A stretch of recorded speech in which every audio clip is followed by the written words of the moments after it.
So to make the Jamaican beef patties, we're going to start off with the filling first because we need it to cool down a bit before we put it into the dough. So to make the Jamaican beef patties, we're going to start off with the filling first because we need it to cool down a bit before we put it into the dough. I have 2/3 of a cup of green onions or scallions and 2/3 of a cup of diced onions. We're just going to pop that into the food processor. And then we're going to add 1 teaspoon of dried thyme. You can also use fresh thyme and use 2 teaspoons of that. And we have 2 teaspoons of paprika. I have 1 teaspoon of garlic powder, 1 teaspoon of onion powder, and 1 teaspoon of allspice. And I don't have fresh Scotch bonnet or habanero peppers because of the coronis. So I'm going to use this. What I have, it's a Jamaican crushed Scotch bonnet pepper, kind of like a hot sauce. I'm going to try out 2 teaspoons of that and then adjust from there. And I have 1 teaspoon of minced garlic and 1 teaspoon of pureed ginger because I don't happen to have fresh ones on hand. And we're going to blend this together, keep it kind of chunky.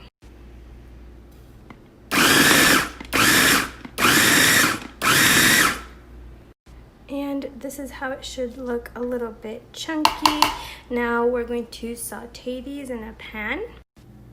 So we're gonna heat about 2 teaspoons of olive oil. And I have it on medium-high heat. And we are going to add the veggies and spices that we just blended in the food processor to the pot and cook this for about 2 minutes. Now after about 2 to 3 minutes, the vegetables have started to soften. I'm going to add ground beef. I have about 1 pound of ground beef here. And I'm going to cook this for about 3 to 5 minutes and mix it well with the seasoning that we just added. Now to this ground beef mixture, I'm going to add 1/3 of a cup of breadcrumbs. I freshly food processed my breadcrumbs. I used sliced brioche bread, and I'm going to add 1/4 teaspoon of black pepper. And to this, I'm going to add 1 tablespoon of Worcestershire sauce. You're supposed to add browning for the authentic taste, but I don't have it, and I'm not going to go get it because everything's on lockdown, and I would not risk it. So I'm going to mix that in, and I'm also going to add 1/3 of a cup of beef stock to my mixture. The breadcrumbs will help absorb all this extra liquid. So that's 1/3 of a cup of beef stock. If you want, you can use vegetable stock or chicken stock, your preference, but beef, since we're using beef, it'll just enhance that flavor. And I know this is a little out there, but I'm going to add 2 teaspoons and 1/4 of a teaspoon of unflavored gelatin. And we're going to mix that up in here and cook it down. I'm using this halal gelatin, it's unflavored, and I'm going to lower the heat to about medium-low and cook this for about 25 minutes. Oh, and I also forgot to add 1 teaspoon of salt. So we're just going to mix that in right now and continue cooking. So we're going to get started on our dough. I am doubling the dough recipe because I'm going to use half of it to make a different version of Jamaican beef patties, maybe like Jamaican curry chicken patties or something, or veggie, I don't know, I'm not sure yet, but I'm doubling the dough. I have 4 cups of flour. To that, I'm going to be adding 7 teaspoons of just granulated sugar. I have 5 teaspoons of turmeric, and I have 1.5 teaspoons of curry powder. This is what's going to give that authentic yellow dough color. You can also add some yellow powdered food coloring, but I'm going to just use the natural spice ingredients for that. I'm also going to add 1.5 teaspoons of baking powder. There we go. I am also going to add 1.5 teaspoons of kosher salt. Now we're just going to combine this and mix it well together. We're just going to thoroughly mix this in so everything's well combined and uniform. Now I have half a cup of cold butter here. I'm going to add it to the dough, the flour I mean, and I'm using a pastry cutter. If you don't have a pastry cutter, you can use a fork. The main thing why we use a pastry cutter is because you want to keep the butter cold and distributed through the flour, and if you use your hands, then it'll make the butter melt, and that's not good for a flaky crust. So we're just going to incorporate this in.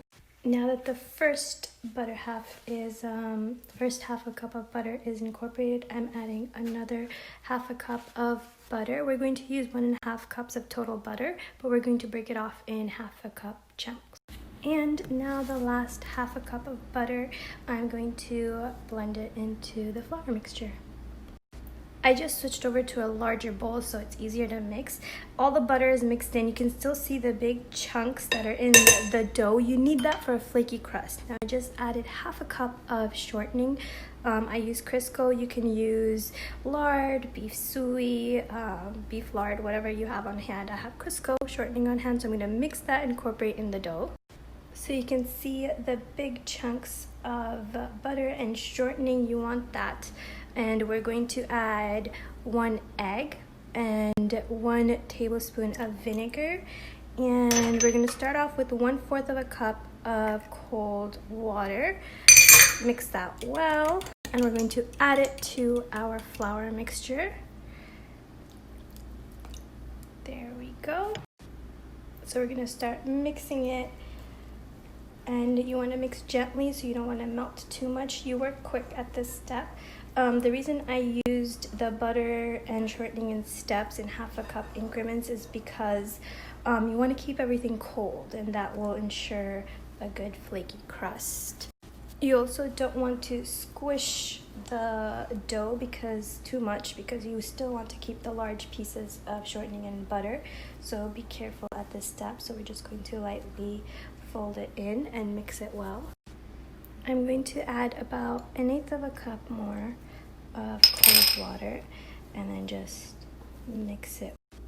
I just put saran wrap on the bottom of the tabletop, and I'm going to take this out of the bowl, all the little pieces, and there we go. Now I'm just going to kind of mold it into like a ball shape and then cover it with saran wrap. I'll probably put another one because there's some peeking through. And we're going to refrigerate it for about 30 minutes just so everything settles down and becomes a little bit more cold to work with. I took out the ground beef after it was done cooking. You want a lot of the moisture out, but look, because of the gelatin, look how moist it still is. You want to taste test it here to see if everything's all right. I added about 1 teaspoon more of the Scotch bonnet hot pepper sauce because I wanted mine a little bit more spicy, but it was perfectly mild and great for how it was. If you're using regular Scotch bonnet or habanero peppers, just use about 1 or 2. So we have our dough here. It's been sitting in the fridge. We're going to section it off. I'm going to cut it in half and save half of it for a different recipe. So let's take that and rewrap it in the plastic and put it back in the fridge. In the meantime, we're just going to section this off. You want like about 3 to 4 ounces each patty. We'll see how that goes. I just floured my workspace, put some flour on top. Just gonna kind of squish it a little bit down and then fold the dough on top of itself to kind of build more of that flaky layers. So we'll just do that. Fold it. Okay, squish it down again. Now I'm just going to take a rolling pin and roll this out. You want it a little bit thin, maybe 1/4 of an inch thick, 1/8 of an inch. We'll see. I'm going to roll it out and kind of get a feel for the dough. So I used a smaller size bowl to make cutouts of some circles, and I'm going to fill this with the meat filling. Now we're just going to fold them over and crimp them. And they make little cute mini Jamaican patties. I'm going to crimp them with a fork. Just like that. adorable do these look? Oh my goodness. Oh my goodness. These are so cute. And just like that, mini Jamaican patties. So we have our patties here, the humongous one and the little mini ones. I have my oven preheating at 375 degrees. I'm gonna pop them in for about 15-20 minutes, check on them, and if not, then maybe 5 more minutes longer, and we'll see how it turns out. So I took them out of the oven. I put them in for about 20-25 minutes, and they're done. They look so yummy. It smells delicious. Can't wait to pop one of these open. I'm gonna start plating them and then show you how it looks. I just touched it and look how flaky they are. Oh my goodness. Ooh, gorgeous, gorgeous.